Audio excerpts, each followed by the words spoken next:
नमस्कार, आप देख रहे हैं आज तक। आपके साथ मैं हूं सईद अंसारी। कांग्रेस नेता कपिल सिब्बल के घर विपक्षी नेताओं का जमावड़ा हुआ तो राहुल गांधी कश्मीर में थे। दौरे के दूसरे दिन राहुल ने खीर भवानी मंदिर में पूजा अर्चना की और उसके बाद हजरत बल दरगाह गए। राहुल ने श्रीनगर में कश्मीरी कार्ड भी चला, कहा कि मुझे भी कश्मीरियत से प्यार है और मैं भी कश्मीर से संबंध रखता हूं।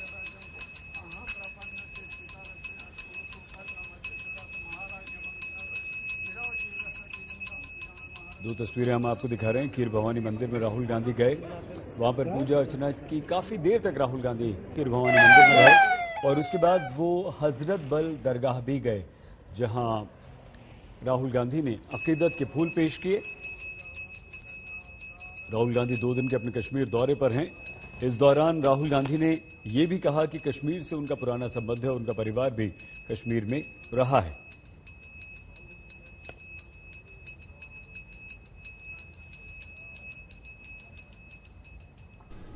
आजकल मेरा परिवार दिल्ली में रहता है। दिल्ली से पहले मेरा परिवार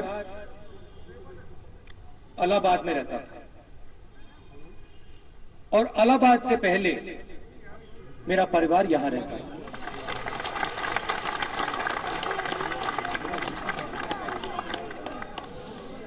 तो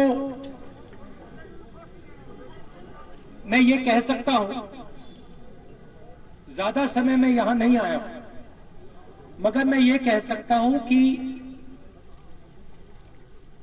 मैं आपको थोड़ा सा समझता हूं।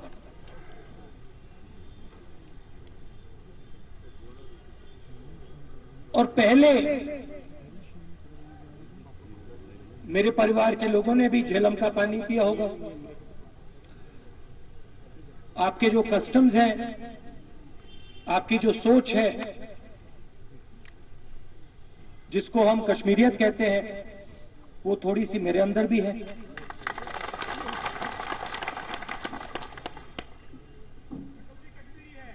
तो मुझे लगता है जब मैं फ्लाइट में यहां आता हूं तो मुझे लगता है कि मैं वापस आ रहा हूं, घर आ रहा हूं। राहुल गांधी श्रीनगर में थे तो कपिल सिब्बल के घर डिनर डिप्लोमेसी चलती रही। मौका था बर्थडे का, लेकिन नाराज कांग्रेसी और विपक्षी भरपूर पहुंचे। अरसे बाद विपक्षी नेताओं के जमावड़े की ऐसी तस्वीरें आई हैं।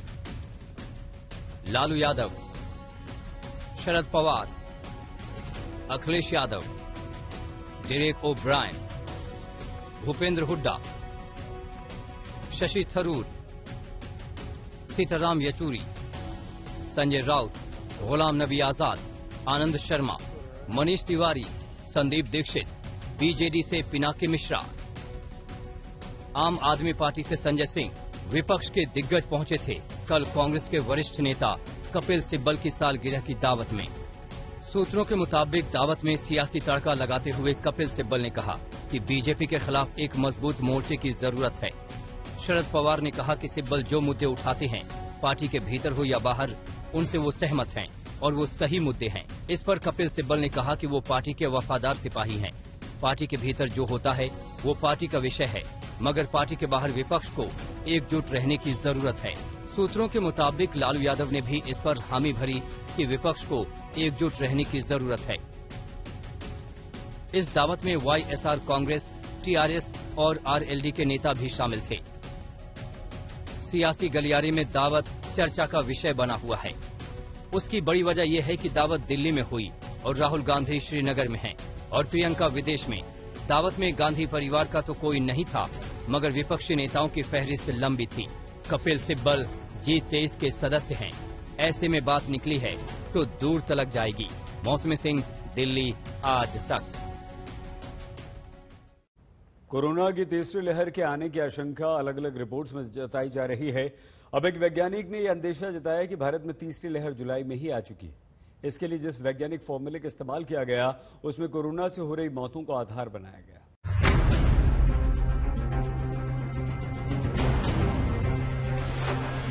कोरोना की तीसरी लहर का खतरा तेजी से मंडरा रहा है। उत्तराखंड में तो कोरोना कर्फ्यू 17 अगस्त तक के लिए बढ़ा दिया गया है। इसी तरह देश के 8 राज्यों में कोरोना के मामले अभी भी बड़ी चिंता का सबब बने हुए हैं। तीसरी लहर की चेतावनी देने वाले हैदराबाद विश्वविद्यालय के vice chancellor doctor Vipin Srivastava ने कहा है कि देश में अभी हर्ड इम्यूनिटी जैसी बात के कोई मायने नहीं है। उन्होंने कहा कि कोरोना की वजह से रोजाना हो रही मौत में 4 जुलाई के बाद बड़ा अंतर देखा जा रहा है। डॉक्टर श्रीवास्तव ने जुलाई में कहा था कि शायद तीसरी लहर 4 जुलाई को ही देश में एंट्री कर चुकी है। उन्होंने एक भविष्यवाणी के लिए जिस पैमाने का इस्तेमाल किया है उसे वैज्ञानिक भाषा में डेली डेथ लोड कहा जाता है। इससे पहले स्टेट बैंक ऑफ इंडिया की रिपोर्ट में भी कहा जा चुका है कि जल्द ही देश में तीसरी लहर भी दस्तक दे सकती है। एसबीआई ने अपनी रिपोर्ट में कहा था कि भारत में कोरोना की तीसरी लहर अगस्त में दस्तक दे सकती है। रिपोर्ट में दावा भी किया गया था कि सितंबर महीने तक ये लहर अपने पीक पर पहुंच सकती है। इसके अलावा Indian council of medical research यानी आईसीएमआर में head of epidemiology and infections disease doctor Samiran Panda ने अनुमान जताया था कि तीसरी लहर का असर देश भर में होगा। हालांकि इसका ये मतलब नहीं है कि दूसरी लहर की तरह भयावह और तेजी से फैलने वाली होगी। बीते दिनों आईएमए ने सरकार और लोगों के ढिलाई बरतने के साथ ही कोविड-19 प्रोटोकॉल का पालन किए बगैर बड़ी संख्या में लोगों के जमा होने को लेकर चिंता जताई थी। साथ ही कहा था कि ये लापरवाही कोरोना की तीसरी लहर की मुख्य वजह बन सकती है। इसके अलावा केंद्र सरकार ने भी लोगों से कोविड प्रोटोकॉल का पालन करने की अपील की है। ब्यूरो रिपोर्ट, आज तक। एक तरफ राहुल गांधी का श्रीनगर दौरा और दूसरी तरफ घाटी में आतंकी हमले की गूंज। कल अनंतनाग में आतंकवादियों ने बीजेपी के सरपंच की हत्या कर दी तो आज सीआरपीएफ के गश्ती दल पर हमला बोल दिया। ये गुस्सा भड़का है दक्षिणी कश्मीर के अनंतनाग जिले में बीजेपी से जुड़े सरपंच गुलाम रसूल डार और उनकी पत्नी की हत्या के खिलाफ।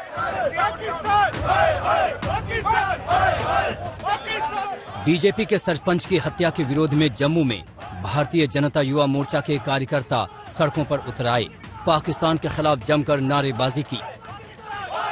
यहाँ पर आप देख सकते हैं कि युवा मोर्चा के जो कार्यकर्ता हैं वो यहाँ पर जम्मू की सड़कों पर उग्र प्रदर्शन कर रहे हैं, पाकिस्तान के खिलाफ नारेबाजी कर रहे हैं। और थोड़ी देर पहले इन्होंने इमरान खान यानी कि पाकिस्तान के जो प्रधानमंत्री है उसका पुतला भी यहाँ पर जलाया और इन्होंने यहाँ पर उग्र प्रदर्शन किए हैं। काफी क्रोध में है इस समय युवा मोर्चा के कार्यकर्ता और पाकिस्तान के खिलाफ यहाँ पर जबरदस्त नारेबाजी हो रही है। हम यहाँ पर युवा मोर्चा के कुछ कार्यकर्ताओं से बात करते हैं। जिस तरीके से पाकिस्तान परस्तों ने समय समय पर भारतीय जनता पार्टी के चुने हुए नुमाइंदों की और उसके साथ साथ भारतीय जनता पार्टी के कार्यकर्ताओं की हत्या का एक क्रम चलाया है, उससे भारतीय जनता पार्टी का कार्यकर्ता डिरेल नहीं होगा। अनंतनाग के केपी रोड पर कल आतंकवादियों ने भारतीय जनता पार्टी से जुड़े सरपंच गुलाम रसूल डार तथा उनकी पत्नी पर गोलियां बरसाई थीं। दोनों को जख्मी हालत में अस्पताल ले जाया गया, लेकिन रास्ते में ही उन्होंने दम तोड़ दिया।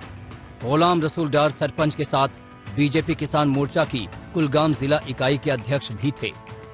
कश्मीर घाटी के कुलगाम में भारतीय जनता पार्टी के किसान मोर्चे के अध्यक्ष गुलाम रसूल डार साहब और उनकी श्रीमती जवाहिरा जी को पाकिस्तान के कायर आतंकवादियों ने एक कायराना हमला करके उनकी निर्मम हत्या कर दी है।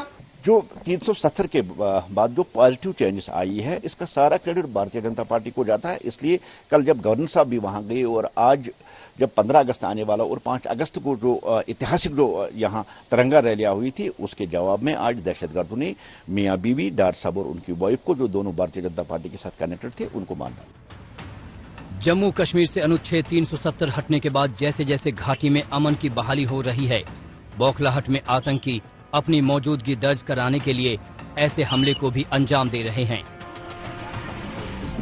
आज आतंकियों ने शोपियां, क्रालचेक, जैनापुरा इलाके में सीआरपीएफ की गश्ती टीम पर हमला बोल दिया। हमले में सीआरपीएफ का एक जवान जख्मी हो गया। हमलावर आतंकियों की संख्या 4 बताई जा रही है। सीआरपीएफ के जवानों ने जब जवाबी फायरिंग की तो आतंकी भाग निकले। जख्मी जवान की हालत खतरे के बाहर बताई जा रही है।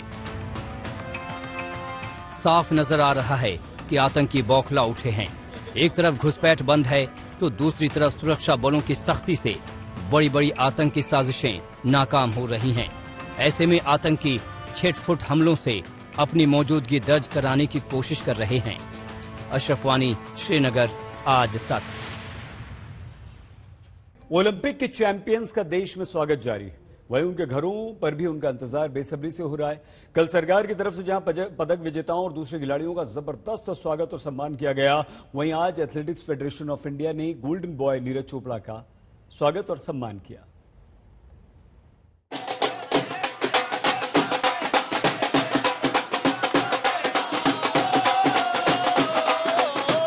टोक्यो ओलंपिक में तिरंगा लहराने वाले नीरज चोपड़ा के स्वागत का सिलसिला लगातार जारी है और ये सिलसिला थमे भी तो क्यों।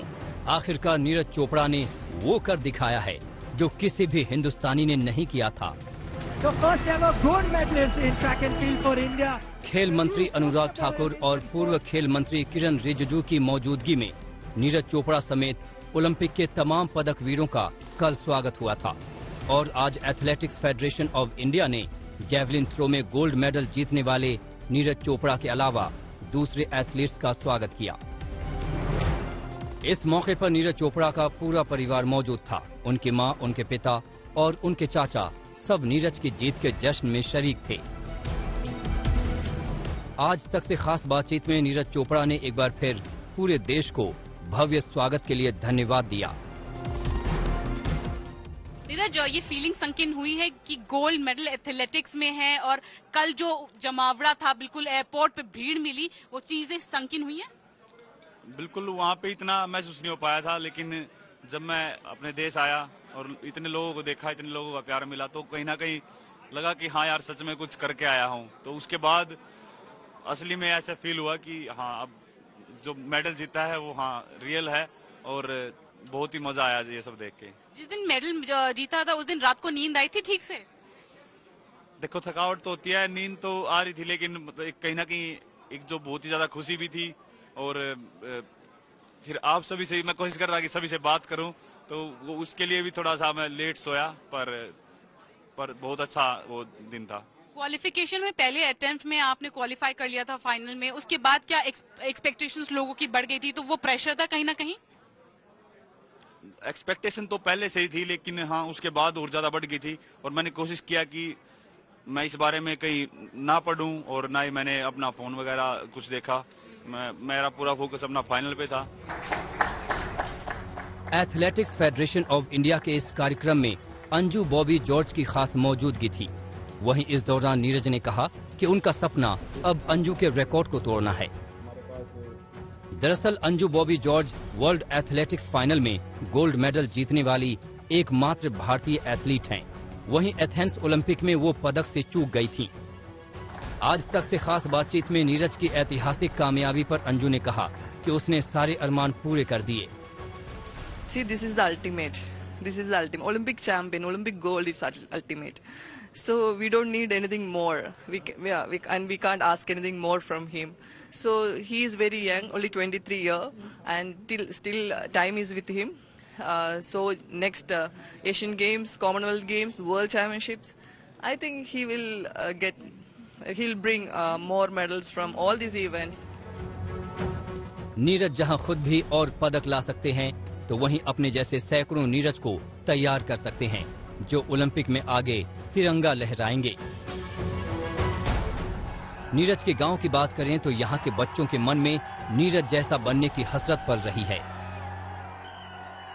गांव से एक खिलाड़ी निकलता है तो वो कईयों को प्रेरित करता है। नीरज चोपड़ा एक ऐसा जेवलिन थ्रोवर जब आगे निकले और आज ओलंपिक में गोल्ड मेडल जीता है, लेकिन अपने पीछे अपने इस गांव में उन्होंने दूसरे कई खिलाड़ियों को प्रेरणा दी है और अब इसीलिए सनी, युवराज, कृष ये गांव के वो खिलाड़ी हैं जो अब भाला फेंकने वाली इस कला में निपुण होना चाहते हैं। उन्हीं के गांव के पास स्कूल है जहां पर ये खिलाड़ी सुबह शाम प्रैक्टिस करते हैं, तैयारी करते हैं, क्योंकि इस गांव का हर बच्चा आगे नीरज चोपड़ा बनना चाहता है। विनय, ये बताइए कितने साल, अब कितनी उम्र है आपकी? 14 साल। 14 साल। तो पहला खेल आपको जब समझ में आया तो पहला किस खेल की आप तैयारी शुरू कर रहे थे? एथलेटिक्स ये। अच्छा, जेवलिन का शौक कब से आया? जेवलिन जब भाई नीरज ने इंटरनेशनल मेडल लिया था, जब से जेवलिन कर रहे हैं। ये किस साल की बात है? ये 2016 की। यानी लगभग आप 4 साल से इसी की प्रैक्टिस कर रहे हैं। हड़के की जब से लगे थे, बाकी अब और भी जुनून आ गया, ओलंपिक में मेडल आ गया है और भी अच्छे करेंगे अब तो। फिलहाल पूरा देश नीरज चोपड़ा की सुनहरी सौगात से अभिभूत है। नीरज चोपड़ा ने ओलंपिक में इतिहास रचकर पूरी दुनिया में भारत का नाम ऊंचा किया है। दिल्ली में शाजिया के साथ आशुतोष मिश्रा, पानीपत, दिल्ली। टोक्यो ओलंपिक में मेडल जीतने वाले रेसलर बजरंग पुनिया सोनीपत में अपने घर पहुंच गए। वहीं सिल्वर जीतने वाले पहलवान रवि दहिया दिल्ली के छत्रसाल स्टेडियम में अपने कमरे में पहुंचे। बजरंग का उनके घर पर जबरदस्त स्वागत किया गया।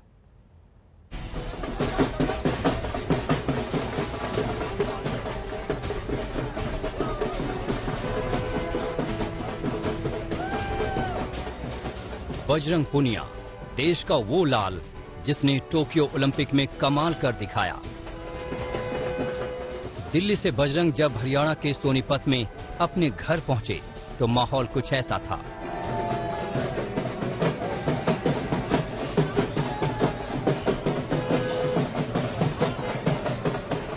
गाड़ी पर बजरंग के साथ उनके दोस्त यार सवार थे तो सबकी नजरें कोच एम्जा रियोस पर भी थीं, जो इस स्वागत को देखकर हैरान थे। उधर घर के दरवाजे पर बजरंग की मां के लिए इंतजार का एक एक पल भारी हो रहा था। रोली चंदन, पानी, मिठाई और बेटे के लिए ढेर सारा प्यार लिए वो बेसब्री से खड़ी थीं। साथ में बजरंग पूनिया की पत्नी संगीता फोगाट थी, जो पलकें बिछाए इंतजार कर रही थी। बजरंग पूनिया की माता जी आरती का थाल लिए उनका इंतजार कर रही है। उनके परिवार वाले भी साथ खड़े हैं और ये है वो चूरमा जो आंटी जी ने, अब बजरंग पूनिया की माता जी ने खास तौर से अपने हाथों से बनाया है अपने बेटे के लिए। द्रोणाचार्य अवॉर्डी महावीर फोगाट की बेटी संगीता अपनी बहनों गीता, बबीता और रीतू की तरह कुश्ती में हाथ आजमा चुकी हैं। पिछले साल बजरंग और संगीता ने शादी के 7 नहीं 8 फेरे लिए थे। 8वां फेरा बेटी बचाओ बेटी पढ़ाओ के नाम पर लिया था।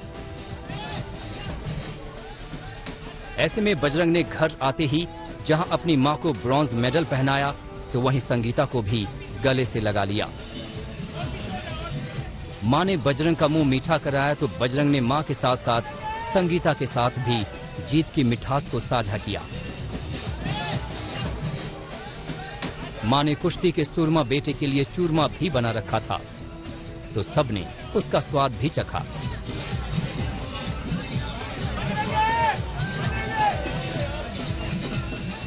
इन्हीं की मेहनत है जो मैं मेडल जीता है, तो मैं इसलिए मैंने अपनी माँ को पहनाया है और आगे कोशिश यही रहेगी कि अगली बार ब्रोंज, अगली बार गोल्ड पहनाऊंगा।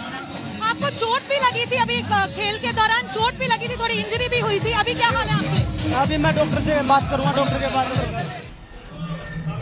स्वागत के बाद बजरंग अपने घर के छोटे से मंदिर में पहुंचे और वहां मत्था टेक कर भगवान का आशीर्वाद लिया। संगीता फोगाट ने इस मौके पर बजरंग पूनिया समेत तमाम पहलवानों की जीत का राज बताया।